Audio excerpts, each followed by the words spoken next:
Okay, so maybe this sounds familiar. You're talking with your kid, just catching up, and bam, they hit you with it. I want to be a YouTuber. And it feels, I don't know, a bit out of left field, right? Like the modern version of running away to join the circus, maybe? Not exactly doctor or teacher. Yeah, that's such a key thing to get straight away. What sounds maybe kind of flimsy to us, for them, for this generation, it's often a pretty serious thought. Right. I mean, think how much of their world is actually on these platforms. Totally. And that's exactly what we want to unpack for you today. We've been digging into this really interesting Minisode of the Money Talks podcast. Oh, yeah, with Alex and Tasha. That's the one. They really cut through some of that initial, maybe knee-jerk reaction people have. Our mission here isn't to say if it's good or bad, but just to understand, what's behind it and how maybe you can talk about it. Because that first reaction, it can easily be like a worried frown, right? A bit of parental panic, maybe. But like Alex and Tasha were saying, the absolute first step is just resist shutting it down immediately. Yeah. For kids today, YouTube isn't just, I don't know, silly videos. It's where they learn stuff, connect with people, and see actual careers happening. Exactly. They're watching people build audiences, share stuff they love, and often, make money doing it. So when they say they want to do it, it's based on something they see as real. It could be about wanting to be creative or wanting a voice, maybe build a community, or just loving a certain kind of video. And that's the shift in perspective we need, isn't it? Instead of just dismissing it. Right. Alex and Tasha suggest leaning in, get curious, start asking some questions to figure out what this ambition is actually built on. Which leads to something really smart from that Money Talks piece. So what's the real message when a kid says, I want to be a YouTuber? It's probably not just about, hit and record. Almost never just that. Tasha pointed out it often taps into really basic human stuff, like a real urge to create something, or maybe wanting control over a project, seeing it from start to finish, or just genuinely wanting to share things, stories, skills, whatever. That's a really helpful way to think about it. So instead of seeing it as like anti-school or anti-real job. Yeah, see it as a clue, a window into what actually excites them. What are they really into? What gets them fired up? Right. And that's where those specific questions Alex and Tasha mentioned come in handy, asking things like, okay, so what kind of videos would you make?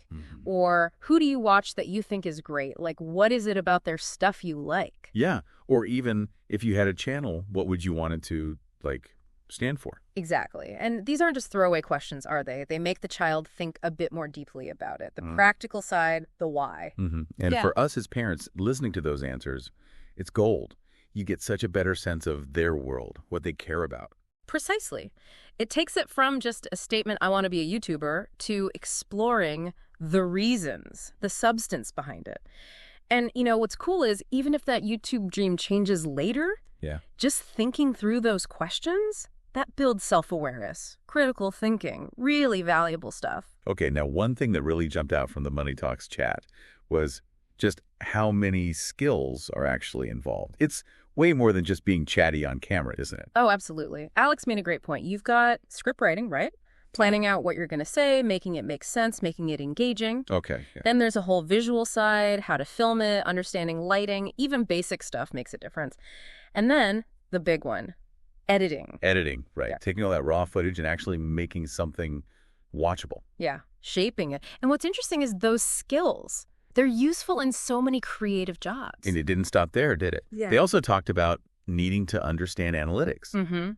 Looking at the data, who's watching, what do they like, what's working, what's not. Yeah. And then something people maybe underestimate, brand building. Creating a vibe, a consistent presence, actually talking with your audience, not just at them.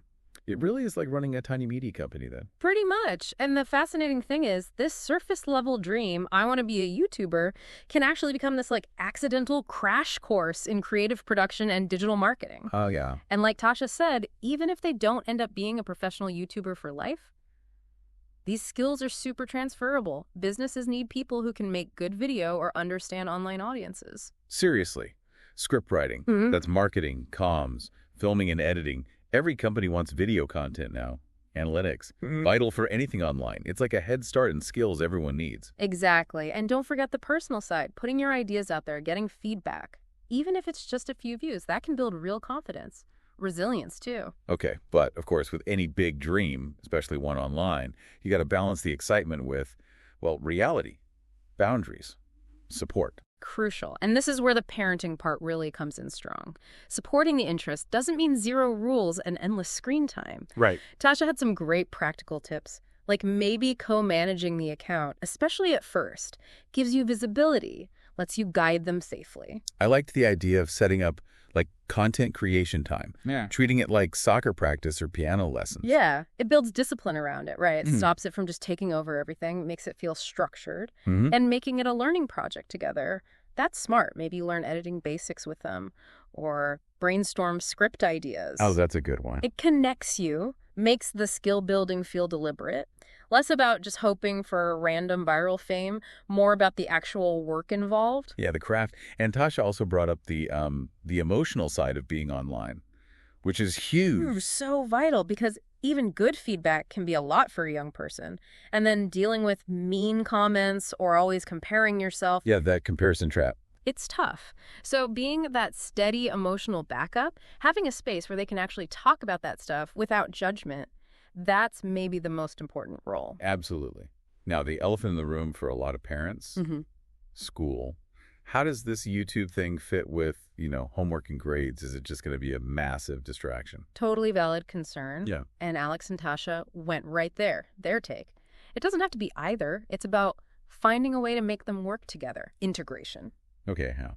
Well, one idea was using the YouTube passion as leverage, almost. Like, okay, you can work on your channel or save for that new mic if your grades stay up.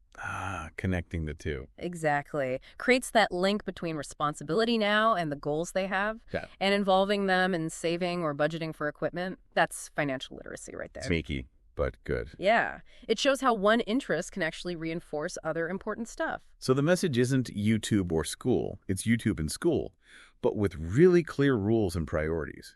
You got it. And just to pull all that practical stuff together, Tasha gave a neat little checklist, basically. Okay. Start by just acknowledging the dream, validate it, don't brush it off. Then help them set realistic expectations. It's work, it takes time. Guide them in learning the actual how-to. Don't just leave them floating. Get involved in the process. Yes. And obviously set those screen time limits. Keep checking in emotionally. How's it feeling? What's coming up for you? Right. Keep the conversation open. And maybe the most powerful bit, help them see the connection between the fun YouTube stuff and real life skills. And like Alex said, model that yourself. Show you're learning things, tackling projects, that growth mindset stuff. Okay. So wrapping this up, when your kid drops the I want to be a YouTuber bomb, maybe the first step is just breathe. Yeah, take a breath. And try to see it less as a problem or as, well, maybe an opportunity. Get curious. Try to understand what's really driving them. And see the skills they might pick up. Because underneath it all, it's often about wanting to create, wanting to connect, wanting to get good at something. If you provide some structure, set some clear boundaries, and keep talking, you can help them explore it safely and productively. Which brings us to that final thought for you to take away. Thinking about your own life, your own skills, and maybe what we've talked about from Money Talks. How can you lean in and help your child build their creativity, their digital smarts, in a way that feels balanced and healthy? Whether they end up being a YouTube star or not. Yeah. What are those lasting skills they're building, and how can you support that journey? Something to think about.